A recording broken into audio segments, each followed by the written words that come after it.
समंदर तले दफन एक ऐसा रहस्य जिसने ली हजारों लोगों की जान। इतिहास के पन्नों में दर्ज किसी भी भयंकर दुर्घटना से भी भयंकर, जिसने न केवल भावनात्मक और आर्थिक पहलुओं को ठेस पहुंचाई बल्कि पूरे विश्व को हिलाकर रख दिया था।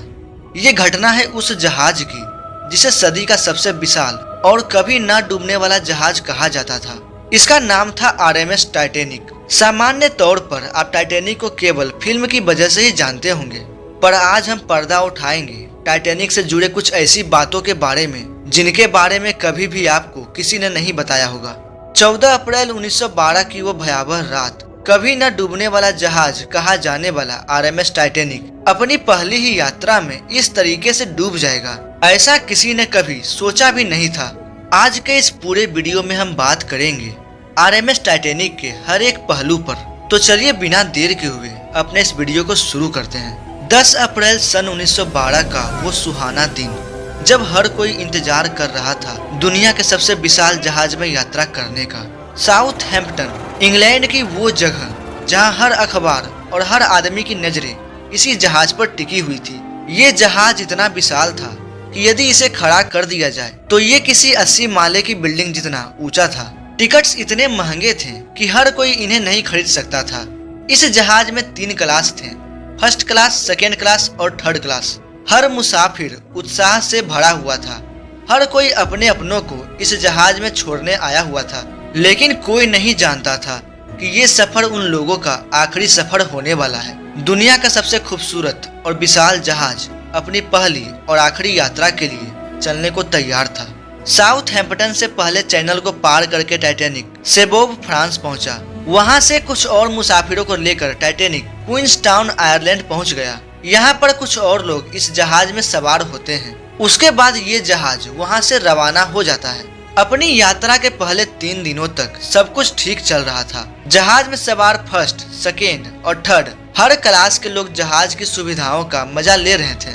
1300 यात्री और 900 क्रू मेंबर्स को लेकर टाइटैनिक अटलांटिक के पार चला जा रहा था। सभी अपने अपने मनोरंजन में व्यस्त थे, लेकिन इस चौथे दिन की रात को किसी का ध्यान मौसम की तरफ नहीं गया।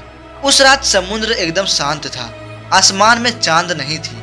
टिमटिमाते तारों की रोशनी समुद्र के पानी पर पड़ रही थी। सब कुछ इतना शांत था कि मानो जैसे कि ये शांति किसी तूफान के आने के पहले की हो। शांत समुद्र जितना खूबसूरत लग रहा था, ये उतना ही खतरनाक भी था। पानी में लहरें नहीं उठ रही थी।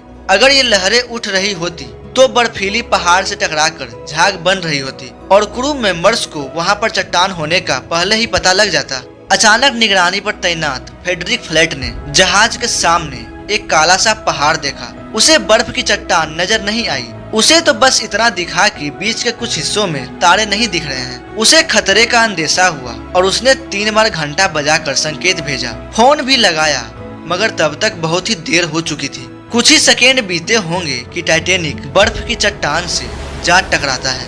यह टक्कर इतनी जोरदार थी कि थर्ड क्लास में सफर करने वाले लोगों को एक जोरदार झटका लगता है। हालांकि फर्स्ट क्लास में सफर करने वाले लोगों को इसकी भनक तक नहीं लगी, लेकिन थर्ड क्लास वाले ये समझ चुके थे कि कुछ तो बहुत भयानक हुआ है। जहाज में बहुत तेजी से पानी भर रहा था। सभी लोग समझ गए थे कि मामला बहुत ही गंभीर है। देखते ही देखते ये खबर सेकेंड क्लास और फर्स्ट क्लास में पहुंच गई कि टाइटैनिक डूबने वाला है। ये बात जानते ही सभी लोगों में हंगामा मच गया।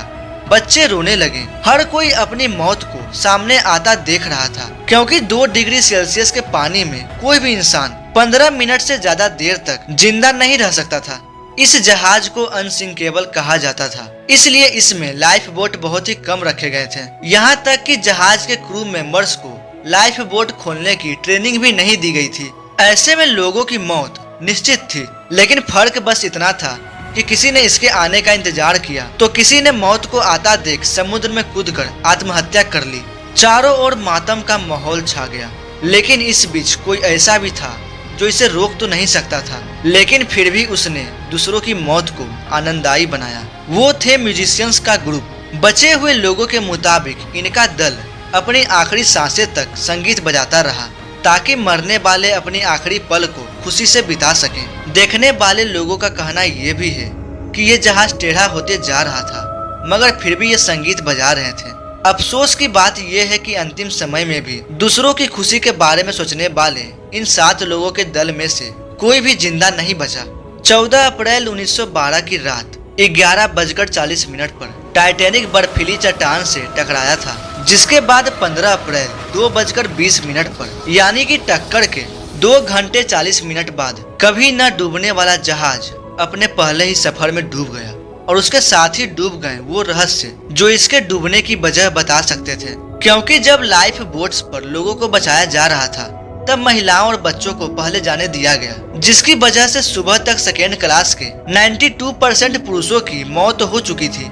इसमें अधिकतर लोग डूबने से नहीं बल्कि ठंडे पानी में जमने के कारण मारे गए। टाइटैनिक के डूबने के 2 घंटे बाद करीब 710 लोगों को बचा लिया गया। टाइटैनिक को लेकर कई अलग अलग लोगों पर आरोप लगाए गए। किसी ने कहा कि गलती कैप्टन एडवर्ड स्मिथ की थी, क्योंकि वो बर्फीला इलाका जानते हुए भी जहाज को तेज रफ्तार से चला रहे थे। व्हाइट स्टार लाइन के चेयरमैन पर आरोप था कि उन्होंने कम लाइफ बोट्स क्यों दी, और टाइटैनिक का डिजाइन तैयार करने वाले थॉमस एंड्रयूज पर इल्जाम लगाया गया घटिया मटेरियल से कमजोर बनावट देने का, क्योंकि किसी भी जहाज के टूटने पर उसके 2 टुकड़े नहीं होते। कई जांच और रिसर्च के बाद यह बात सामने आई कि ये तीनों ही आरोप बेबुनियाद थे। टाइटैनिक के डिजाइन और मटेरियल में कोई भी कमी नहीं थी। इन्वेस्टिगेशन के मुताबिक टाइटैनिक के डूबने का मुख्य कारण उसकी तेज रफ्तार थी, क्योंकि तेज रफ्तार की वजह से जब आइसबर्ग टकराया तो उससे लाखों टन का दबाव जहाज के निचले हिस्से पर पड़ा, जिसकी वजह से जहाज के नीचे वाला हिस्सा क्षतिग्रस्त हो गया और फिर जहाज के 5 कंपार्टमेंट में पानी भर जाने की वजह से जहाज आगे से डूब गया। खोजकर्ताओं के अनुसार उस रात 2:15 पर टाइटैनिक का अंत शुरू हुआ। पहले टाइटैनिक का बो नीचे आया, स्टर्न ऊपर उठने लगा, पूरे जहाज की बिजली चली गई, फनल गिर गए। बो जहाज के डबल बॉटम पर टिका हुआ था। कुछ देर तक तो वो वैसे ही टिका रहा, लेकिन डबल बॉटम के टूटते ही बो टूटकर नीचे तल पर जा गिरा। इस समय स्टर्न कुछ समय के लिए ऊपर आया। लोगों को लगा कि शायद ये फिर से तैरने लगेगा, लेकिन एकाएक स्टर्न भी पानी में डूबने लगा और इस तरह से कभी न डूबने वाला जहाज अपने पहले ही यात्रा में डूब गया। दोस्तों, इस जहाज का मलबा अभी भी समुद्र में पड़ा हुआ है, जिसमें बहुत सारे जलीय जीवों ने अपना घर बना लिया है और आने वाले कुछ समय में ये जहाज पूरी तरीके से गायब हो जाएगा। उम्मीद करता हूँ दोस्तों आपको ये वीडियो पसंद आई होगी। तब तक के लिए मिलते हैं अगले शानदार वीडियो में। जय हिंद।